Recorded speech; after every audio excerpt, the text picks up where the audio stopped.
Dibiarkan tidak berlangsung di masa lalu, tapi dibiarkan mundur dari ini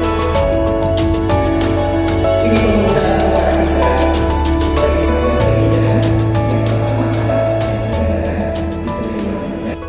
Surat At-Tariq, surat yang ke-86, dan kali ini adalah ayat yang ke-11 sampai ayat 17. Surat At-Tariq ayat yang ke-11 sampai dengan 17 ya. Insyaallah ini adalah bagian yang terakhir. Kita baca bersama Bapak Ibu, ikuti saya biar pembacaannya kompak. A'udzu billahi minasy syaithanir rajim.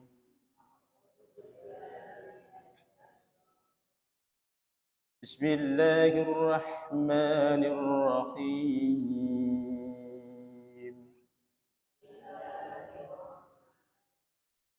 Was-samaa'i dzatir raj' wal ardi dzatis sad'i innahu laqawlun fasl wa ma huwa bil hazl innahum yakiduna kaida wa akidu kaida famahhilil kafirina amhilhum ruwaida.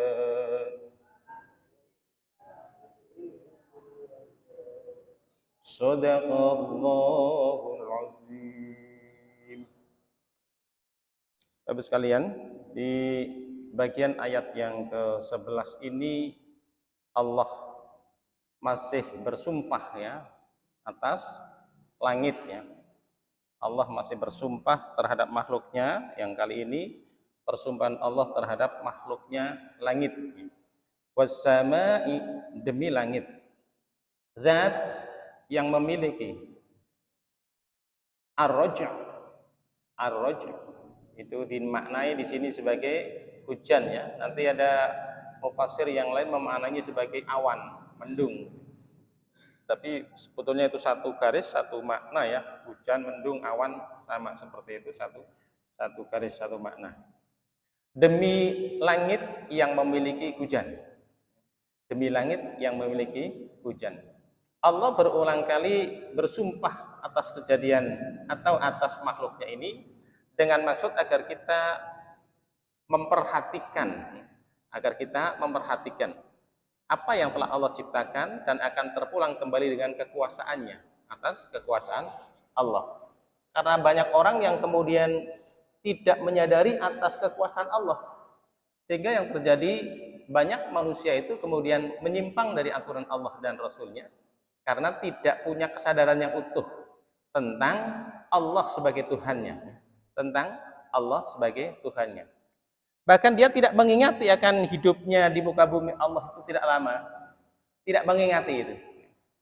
Rasulullah SAW mengisyaratkan kepada kita semua akan datangnya satu zaman untuk umat Rasulullah ya, untuk kita semua barangkali ya. Sayati ala ummati, sayati akan datang ala ummati, atas umatku ini satu zaman yuhibbunal khamsa wa yansawna khamsa. Jadi akan datang satu zaman nanti, kata Rasulullah, dari umat Rasulullah, dari umatku kata Rasulullah, adalah mereka-mereka itu umat yang mencintai 5 perkara dan membenci 5 perkara. Disyaratkan Rasulullah seperti itu. Akan datang nanti suatu zaman untuk umatku, mereka akan mencintai 5 perkara dan sekaligus membenci 5 perkara. Ini disampaikan Rasulullah. Apakah itu sudah datang waktunya? Barangkali karena ini disampaikan Rasulullah, isyarat Rasulullah 15 abad yang lalu ya. Sebelum datangnya kita, berarti sudah begitu jauh. Yang berarti datangnya zaman itu barangkali hari ini sudah nampak. Hari ini sudah nampak. Apa saja disampaikan Rasulullah? Yuhibbunad dunya wa yansawnal akhirah. Mereka itu mencintai dunia dan membenci akhirat. Jadi cinta dunia, takut mati, gampangnya seperti itu, penyakit yang sangat berbahaya kata Rasulullah, yang disebutnya dengan penyakit al-wahan ya, penyakit al-wahan. Jadi sudah cinta dunia, kemudian melupakan akhirat ya, kata Rasulullah seperti itu. Dan hari ini banyak orang berebut tentang dunia, tapi tidak berebut tentang akhirat. Betapa orang-orang yang berebut tentang akhirat itu sangat minim. Tapi berbahagialah Bapak sekalian, antara kita termasuk bagian orang yang berupaya memperebutkan akhirat ya. Berupaya memperebutkan akhirat meskipun memang sedikit bagiannya. Memang seperti itu. Takdirnya Islam itu datang dengan keasingan dan akan kembali dengan keasingan. Tapi berbahagialah orang-orang yang asing. Artinya Islam itu yang kemudian menjalani keislaman dengan sungguh-sungguh itu sedikit dan nanti akan kembali kepada Allah juga sedikit. Tapi berbahagialah orang-orang yang tergolong dalam golongan yang sedikit ini. Mudah-mudahan itu adalah kita. Amin ya rabbal alamin.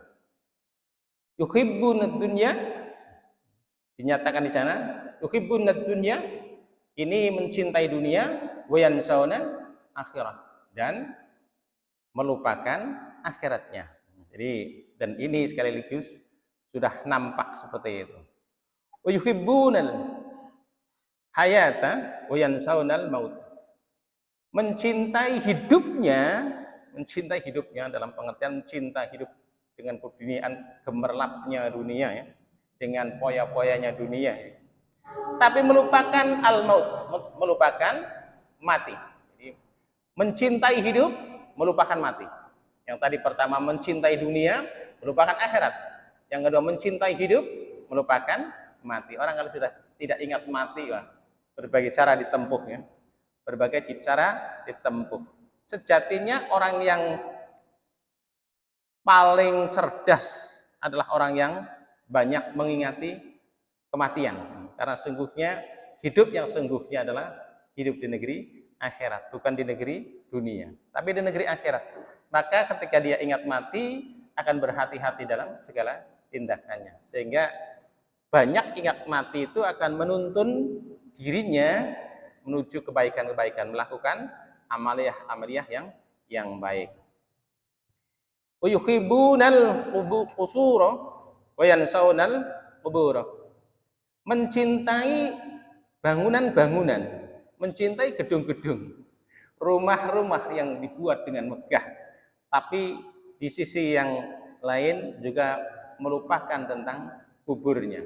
Mencintai gedung-gedung, rumah-rumah yang megah ya, yang dibuatnya sebagai kebanggaannya, tapi mencintai rumah yang sejatinya, yaitu kuburnya ya. Rumah yang sungguhnya, yaitu kuburnya. Jadi diisyaratkan Rasulullah, banyak orang nanti dari umatku itu yang mencintai membangun gedung-gedung tapi melupakan untuk membangun kuburnya sendiri, dalam pengertian untuk mempersiapkan kubur untuk dirinya secara hakikinya, pribadinya ya, bukan kubur secara fisiknya. Jadi dipersiapkan mestinya seperti itu. Yuhibbunal hayat wa yuhibbunal mal, mencintai harta kekayaan, wa yansawnal hisab. Banyak nanti dari umatnya Rasulullah itu mencintai harta benda, tapi sekaligus melupakan hisabnya, perhitungannya. Betapa semakin banyak hartanya akan semakin banyak hisabnya. Tapi ketika tidak memperhatikan tentang hisabnya, maka akan kebingungan ketika di hari akhir akan dihisab seluruh hartanya. Kedua kaki anak Adam di hadapan Allah tidak akan bergerak. Hatta yus'ila an arba'in, sampai ditanyakan 4 perkara padanya. Satu di antara ditanyakan tentang hartanya, dari mana mendapatkannya dan bagaimana membelanjakannya. Jangankan sampai 1 juta, 2 juta, 10 juta, 1 triliun mungkin. 1 rupiah pun akan ditanyakan dari mana mendapatkannya dan untuk apa membelanjakannya. Bagaimana membelanjakannya? Dipertanyakan oleh Allah. Jadi anak Adam nanti di hadapan Allah dalam pengadilan Allah tidak akan bergerak kakinya, kedua kakinya itu, sampai ditanyakan 4 perkara. Dari 4 perkara itu, 1 diantaranya adalah ditanyakan tentang hartanya. Min aina iktasabu, dari mana mendapatkannya dan bagaimana pula membelanjakannya ya. yuhibbunal khalq, mencintai makhluk, mencintai anak, mencintai istri, seperti itulah ya, mencintai makhluk. Wa yansaunal khaliq, dan sekaligus melupakan kholiknya, mencintai makhluk sekaligus juga melupakan kholiknya, penciptanya, mencintai makhluk-makhluk tapi melupakan pencipta makhluk itu sendiri, yaitu kholiknya. Ini disampaikan Rasulullah, akan datang satu zaman pada umatku itu yang seperti itu.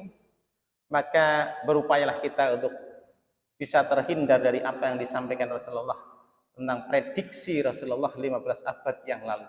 Dan hari ini sudah nampak terjadi apa yang diprediksikan oleh Rasulullah kepada kita semuanya. Maka berhati-hatilah agar kita tidak tergolong menjadi orang-orang yang dalam kategori yang tadi disebutkan oleh Rasulullah, ya. Cinta terhadap dunia merupakan akhirat, cinta terhadap hidupnya merupakan kematiannya, cinta terhadap gedung-gedung yang dibangunnya dan melupakan kuburnya, cinta terhadap harta kekayaan dan melupakan hisabnya, cinta kepada makhluk Allah tapi sekaligus juga melupakan sang kholik atau penciptanya itu sendiri. Jadi ini sudah diprediksi oleh Rasulullah yang seperti itu. Kembali kepada ayat ini Bapak sekalian, was-sama'i dzati rajj, demi langit yang memiliki hujan, ya, yang memiliki hujan, yang menurunkan hujan. Jadi ar-rajj dimaknai di sini hujan, ada mufasir yang lain memaknainya sebagai mendung, ya, dan itu sungguhnya satu garis makna sehingga tidak ada pertentangan di sini, ya. Jadi menurunkan hujan, ar-rajj yang menurunkan hujan tadi. Ini menurut Qatadah bahwa makna yang dimaksud adalah mengembalikan rezeki hamba-hamba setiap tahunnya. Loh, kok bisa begitu? Mufasir yang lain ini memaknai sebagai hujan yang diturunkan atau menurunkan hujan, langit yang menurunkan hujan, kok dimaknai dengan kembalinya rezeki. Kalau kita berpikir memang tidak ada rezeki tanpa hujan. Bayangkan kalau kemudian 2 tahun tidak pernah turun hujan, apa yang bakal terjadi? Terputus rezeki. Baik rezeki kepada hewan-hewan maupun rezeki pada manusia, seperti itu. Hakikatnya seperti itu. Tapi Allah mengembalikan rezeki kepada pemilik-pemiliknya melalui hujan ini. Jadi tidak main-main, ternyata hujan itu sebetulnya rezeki kita. Kalau kita sadari. Jadi jangan pernah menghujat hujan. Termasuk jangan pernah menghujat panas, begitu kan? Lagi-lagi hujan, mau pemepe gabah tidak kering-kering misalnya seperti itu. Jangan pernah menghujat, karena hujan itu rezeki bagi makhluk Allah. Boleh jadi pada saat itu kita tidak membutuhkan, tapi berapa juta, berapa miliar makhluk Allah yang membutuhkannya, seperti itu, ya. Jadi jangan ego kita yang berjalan seperti itu. Jadi ar-rajj ini dimaknai dengan hujan atau dimaknai dengan mendung atau punya maksud sendiri. Ini Qatadah sebagai mufasir mengisyaratkan bahwa yang dimaksud di sini adalah mengembalikan rezeki hamba-hamba setiap tahunnya. Jadi setiap tahun rezekinya diturunkan, ya, dengan melalui hujan tadi, ya. Ini sebagai hukum sebab akibatnya. Wal ardi, dan demi langit, zat yang memiliki as-sadr, yang memiliki tumbuh-tumbuhan, artinya langit dan bumi, saya ulangi, wal ardi, dan bumi, dan yang memiliki asud, yang memiliki tumbuh-tumbuhan atau yang menumbuhkan tumbuh-tumbuhan. Ibnu Abbas mengisyaratkan bahwa makna yang dimaksud adalah terbelahnya bumi, kemudian biji-bijian yang ada di dalamnya pun mampu tumbuh. Jadi bumi itu terbelah, kemudian tumbuhlah biji-bijian itu. Andaikan bumi tidak terbelah, tidak mau membelah, tetap menutup, kita pun akan tidak kebagian rezeki. Gampangannya seperti itu, ya. Jadi bumi itu membelah dengan tumbuh-tumbuhan yang ada di dalamnya atau biji-biji yang ada di dalamnya, kemudian mampu tumbuh. Demikian ini sebagai hukum sebab akibat yang telah Allah ciptakan kepada makhluknya, ya. Wal ardi dzati sadr, dan demi bumi yang menumbuhkan tumbuhannya. Jadi buminya terbelah kemudian mengeluarkan tumbuhannya. Ini hal yang sama dinyatakan oleh Sa'id ibnu Jubair, juga Ikrimah, juga disebutkan oleh Abu Malik Adah, dan selain mereka juga berpendapat hal yang sama, yaitu bumi terbelah yang kemudian menumbuhkan tumbuh-tumbuhan biji-biji yang ada di dalamnya itu ya. Innahu, sesungguhnya, la qaulun fasl. La, ini lanya la penegas ya, lam taukid. Qaul, perkataan, firman. Maksudnya ini hunya kembali kepada Al-Qur'an. Sungguhnya dia Al-Qur'an itu la qaulun fasl, la qaulu, benar-benar firman. Benar-benar firman. Fasl itu di sini dimaknai sebagai yang membedakan ya. Yang membedakan, yang memisahkan. Jadi fasl sama juga dengan dalam bahasa Indonesia pasal, bagian-bagian itu kan, yang membedakan, yang memisahkan. Juga disebut dengan fasl ya, faslun, kelas. Tilmidun fil fasl, misalnya anak itu ada dalam kelas. Nah, jadi ya kelas itu yang memisahkan kelompok-kelompok. Jadi fasl, pasal-pasal sama.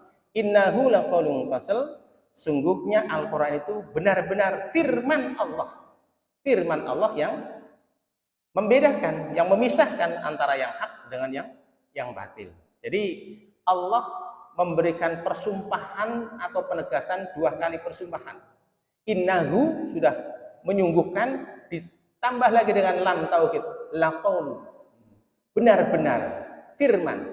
Jadi menyungguhkan di atas menyungguhkannya. Jadi berlipat-lipat cara menyungguhkannya agar kita memperhatikan dengan penuh sungguh-sungguh bahwa Al-Qur'an itu benar-benar firman Allah yang memisahkan antara yang hak dengan yang batil, yang membedakan antara yang hak dengan yang batil, seperti itu ya. Al-faslun, faslun tadi artinya adalah yang hak atau yang benar. Jadi pembedaan seperti itu. Sama dengan pasal dalam bahasa Indonesia atau faslun bahasa Arab ya, kelas gitu ya. Hal yang sama dikatakan oleh Qatadah, sedangkan yang lain mengatakan hukum yang adil. Al-Qur'an itu benar-benar hukum yang adil. Benar-benar firman Allah sebagai hukum yang adil, memberi keadilan seutuhnya kepada siapa? Kepada seluruh makhluknya. Bukan saja kepada manusia, tapi kepada seluruh makhluknya. Wa ma huwa bil hazl. Wa ma, dan sekali-kali huwa, dia Al-Qur'an maksudnya bukanlah bil hazl, bukanlah sendau gurau. Jangan pernah Bapak Ibu bersendau gurau dengan menggunakan ayat. Ya, jangan pernah bersendau gurau dengan menggunakan ayat. Tidak pantas lah ayat digunakan untuk bersendau gurau atau digunakan untuk komedian barangkali seperti itu. Tidak pantas. Kenapa? Al-Qur'an itu benar-benar firman Allah yang suci, yang membedakan, yang memisahkan antara yang hak dengan yang batil. Al-Qur'an itu bukan sendau gurau, benar-benar firman Allah yang suci. Maka kita berupaya jangan pernah bersendau gurau. Tidak ada larangan untuk sendau gurau, tapi sekali lagi berupayalah jangan menggunakan firman Allah sebagai sendau gurau untuk kita semua ya. Jadi sekali-kali Al-Qur'an itu bukanlah dia sebagai sendau gurau. Al-Qur'an sesungguhnya dan benar-benar sebagai firman yang suci. Kemudian Allah menceritakan perihal orang-orang kafir di ayat berikutnya, ayat yang ke-15 ya. Di ayat yang ke-15 Allah mengisyaratkan, menceritakan perihal orang-orang kafir bahwa mereka mendustakan Al-Qur'an. Sudah dinyatakan tadi Al-Qur'an itu benar-benar firman yang memisahkan yang hak dengan yang batil. Al-Qur'an bukanlah sendau gurau, tapi ternyata orang-orang kafir menggunakannya atau mendustakan daripada Al-Qur'an itu sendiri.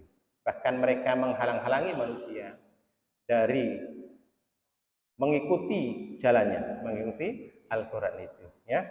Di ayat 15 itu, innahum yakiduna kaida. Innahum, sungguhnya mereka yang dimaksud di sini adalah orang-orang kafir, yakiduna kaida. Ini yakiduna kaida, membuat rencana tipu daya. Ya, membuat rencana tipu daya yang jahat dengan sebenar-benarnya, ya. Tapi nanti Allah akan membalas tipu daya mereka itu. Jadi tidak perlu khawatir ketika ada orang yang menyimpangkan Al-Quran, pasti akan ketahui, itu pasti itu. Karena Allah yang menjaga Al-Quran, Allah yang menurunkan Al-Quran, dan Allah pula yang menjaganya. Jadi tidak mungkin tidak ketemu, pasti ketemu. Meskipun hanya satu huruf sekalipun kemudian disimpangkan atau diabaikan atau dihapuskan, dihilangkan dari upaya mengkebiri Al-Quran, maka pasti akan ketahuan, ya, pasti akan ketahuan, ya. Innahum yakiduna kaida, sungguhnya orang-orang kafir itu merencanakan tipu daya jahat yang sebenar-benarnya. Mereka membuat tipu daya dalam seruannya kepada manusia. Jadi Al-Quran itu ya biasa saja gitu. Misalnya seperti itu, ya. Al-Quran itu ya biasa saja, sama dengan buku-buku yang lainnya, buku-buku ilmiah yang lainnya. Barangkali untuk orang-orang kafir ini masih hebat buku ilmiah, ya, buku kedokteran dan sebagainya, ya, dibandingkan Al-Quran, ya, yang menurut mereka banyak kemudian memberikan tidak memberikan inspirasi yang nyata, tapi hanya memberikan ilusi-ilusi bagi mereka seperti itu. Kalau kita tidak memahaminya, kita akan tergelincir dengan perkataan mereka. Jadi jangan sampai kita terjebak dengan perkataan-perkataan mereka yang berupaya untuk kemudian mengelabui kita, membuat tipu daya atas kebenaran Al-Quran. Innahum yakiduna kaida. Sungguhnya mereka, orang-orang kafir itu benar-benar membuat tipu daya yang jahat, ya, membuat tipu daya yang jahat. Famahilil kafirina. Karena itu beri tangguhlah orang-orang kafir itu. Famahilil kafirina, diberi tangguh orang-orang kafir. Apa maknanya ini? Dibiarkan, tidak kemudian langsung diazab oleh Allah, tapi dibiarkan tunggu nanti waktunya. Gampangnya seperti itu.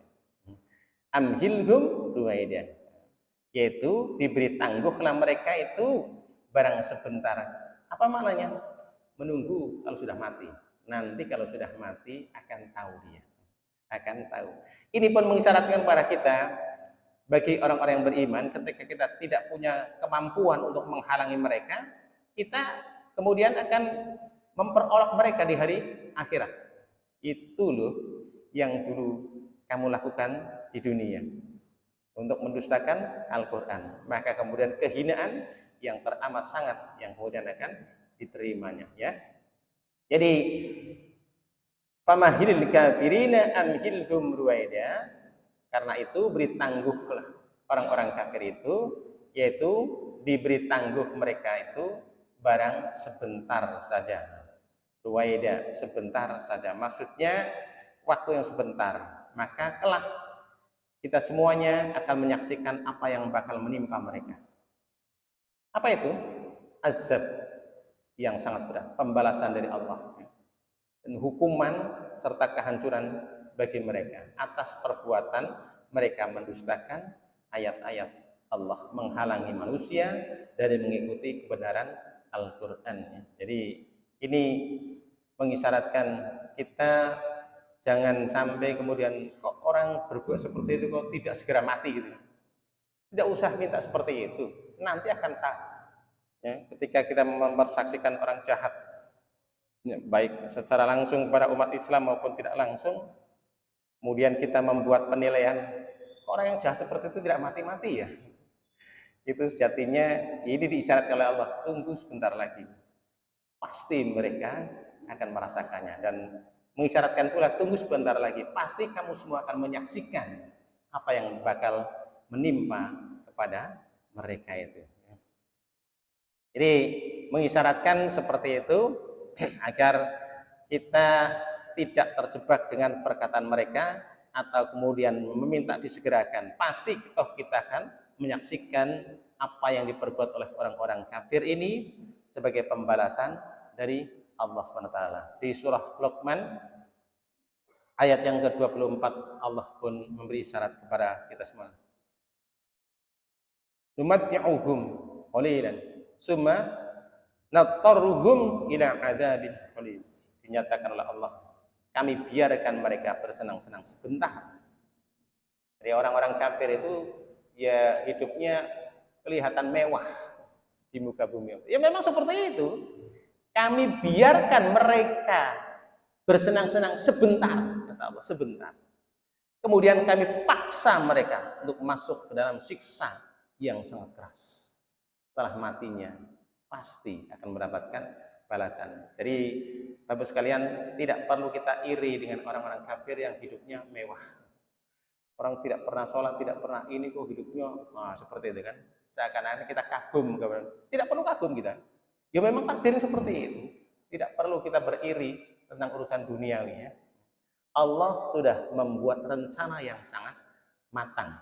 Jadi nanti kita menyaksikan apa yang diperbuat orang-orang kafir itu dalam pendustaan terhadap ayat Allah, mengingkari ayat Allah, maka siksa yang berat akan dirasakan dan kita akan menyaksikannya. Kita akan menyaksikannya ya. Jadi di surah Luqman tadi ayat yang ke-24 Allah isyaratkan, kami biarkan mereka bersenang-senang sebentar. Kemudian kami paksa mereka masuk ke dalam siksa yang sangat keras ya. Bapak sekalian, sampailah kita di ayat yang ke-17, ayat yang terakhir dari surah At-Thariq ya. Saya ulangi, At-Thariq itu artinya yang datang di malam hari ya. Kalau At-Thariq itu artinya jalan. Maka kalau di Mekah nanti ada kita tawaf, itu orang yang hitam itu akan memotong tawaf kita. Thariq. Beri jalan gitu ya. Nah, maknanya adalah jalan. Dan memang asal katanya sama. Ya. To. Dalam menjadi isimnya turukun, yang artinya juga jalan. Jadi mohon maaf ibu-ibu ya memang seperti itu keadaannya. Turukun itu artinya ya jalan. Demikian Bapak sekalian, mudah-mudahan kita bisa mengambil pelajaran dari apa yang dikandung di surah At-Thariq ini. Dan kita mampu mempertegas diri sebagai orang beriman, maka insya Allah kita akan bersungguh-sungguh ya untuk kemudian menapaki jalan Al-Quran, apa yang ditunjukkan oleh Allah melalui Al-Quran, maka kita akan bersungguh-sungguh untuk menapakinya. Dan apa yang kemudian menjadi pertunjukan bagi kita, artinya diperlihatkan oleh Allah, diberitakan oleh Allah kepada orang-orang yang mendustakan Al-Quran, maka kita pun kemudian berhati-hati atas tingkah pola kita dalam mengikuti Al-Quran. Jangan sampai kita terjebak kepada orang-orang yang membenci Al-Quran, yang mendustakan ayat-ayat Allah. Kurang lebihnya mohon maaf Bapak sekalian, sampai di sini. Sebelum ditutup barangkali ada yang perlu ditanyakan, monggo Bapak.